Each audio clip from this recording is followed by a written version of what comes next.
पाठ 12 लालच बुरी बला। पाठ प्रवेश। जीवन जीना एक कला है।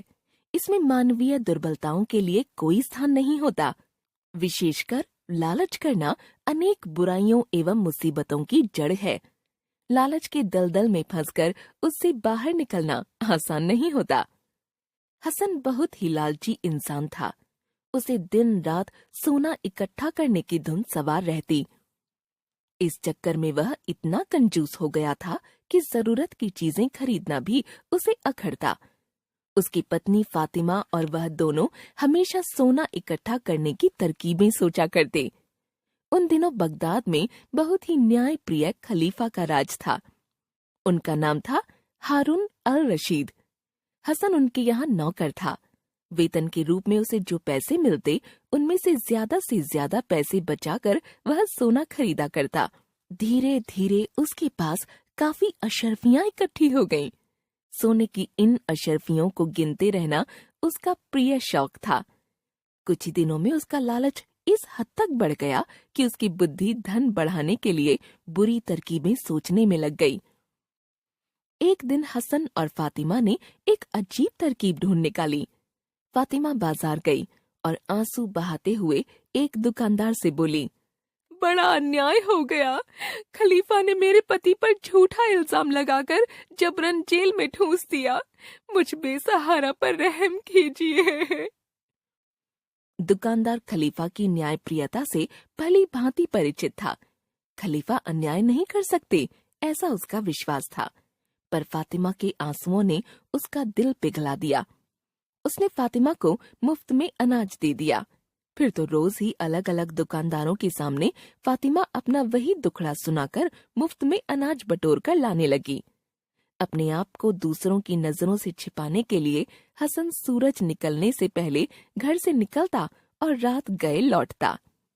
दुकानदारों ने कुछ दिनों तक तो अनाज दिया, पर ऐसा कितने दिनों तक चलता। एक दिन सारे दुकानदार इकट्ठा हुए और उन्होंने सोच विचार कर एक योजना बनाई। अपनी योजना को फातिमा के सामने रखते हुए वे बोले, अपने खलीफा बहुत ही दयालु तथा न्यायप्रिय हैं। हम सब अगर उनके पास जाकर रहम की फरियाद करेंगे तो वे हसन को जरूर छोड़ देंगे। दुकानदारों की बातें सुनकर फातिमा घबरा गई और हाथ जोड़कर उनसे बोली, नहीं नहीं, ऐसा हरगिज मत करना। हो सकता है हमारे जाने से खलीफा और भी नाराज हो जाए तथा मेरे पति को और भी कठोर दंड दें। तो फिर तुम अपने रिश्तेदारों से मदद मांगो। अब हम तुम्हारी मदद नहीं कर पाएंगे। दुकानदारों ने अपना निर्णय सुनाया। मुफ्त में अनाज पाने का यह रास्ता अब बंद हो चुका था। अब उनका शैतानी दिमाग नई जुगत में लग गया।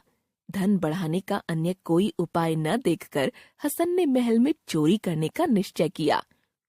हसन हर रोज कोई न कोई चीज महल से उड़ा लाता। इन चीजों को बेचकर वह अशर्फियां बढ़ाने में लग गया, लेकिन जल्दी ही उसका पाप खुलकर सामने आया। एक दिन वह चोरी करता हुआ पकड़ा गया। उसे खलीफा के सामने पेश किया गया। उसने सारी बातें उगल दीं।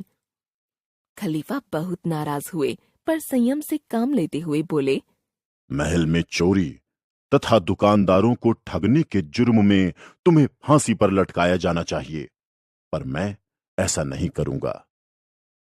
कुछ देर के मौन के बाद खलीफा बोले, अपनी संपत्ति को तुम अपने पास ही रख सकते हो, लेकिन तुम्हें इस संपत्ति को थैलों में भरकर अपने गले में हरदम लटकाए रहना पड़ेगा। और एक बात अच्छी तरह समझ लो कि इन अशर्फियों के बदले में कोई भी तुम्हें अनाज, कपड़ा या अन्य वस्तुएं नहीं देगा। अब तुम जा सकते हो। खलीफा के आदेश पर अशर्फियों को 2 थैलों में भरा गया और इन थैलों को हसन तथा फातिमा के गले में लटका दिया गया। साथ ही हसन और फातिमा से अशर्फियां लेकर उन्हें वस्तुएं देने वाले को दंडित किया जाएगा, ऐसा शाही फरमान जारी कर दिया गया। पहले तो हसन तथा फातिमा जान व धन बच जाने से बहुत खुश हुए, पर जल्दी ही उनकी यह खुशी काफूर हो गई। अशर्फियों के भारी बोझ को गले में लटकाकर घर पहुंचने तक दोनों परेशान हो गए। रास्ते में जो भी उन्हें देखता इन लालचियों की हालत देखकर हंसने लग जाता। घर पहुंचते ही उन्हें याद आया कि घर में तो खाने के लिए कुछ भी नहीं है। पास में धन होने के बावजूद उन्हें भूखों रहना पड़ा। 2-4 दिन तो उन्होंने किसी तरह काट लिए, पर जब भूख सहना मुश्किल हो गया तो दोनों घर से निकल पड़े। गले में अशर्फियों का बोझ लटकाए वे सीधे महल पहुंचे। दोनों पश्चाताप के आंसू बहाते हुए खलीफा के पैरों पर गिर पड़े। खलीफा ने अपने वजीर को आज्ञा दी, इन अशरफियों में से आधी अशरफियां उन दुकानदारों में बांटी जाएं, जिन्हें हसन और उसकी पत्नी ने धोखा दिया है। बाकी अशरफियों को महल में हुई चोरी के जुर्माने के तौर पर खजाने में जमा कर दिया जाए। साथ ही हसन को फिर से महल के नौकर के रूप में नियुक्त किया जाए। अपना निर्णय सुनाने के बाद खलीफा हसन और फातिमा से बोले, एक बात हमेशा याद रखो, जिस धन का हम उपयोग ना कर पाएं वह बेकार ही है।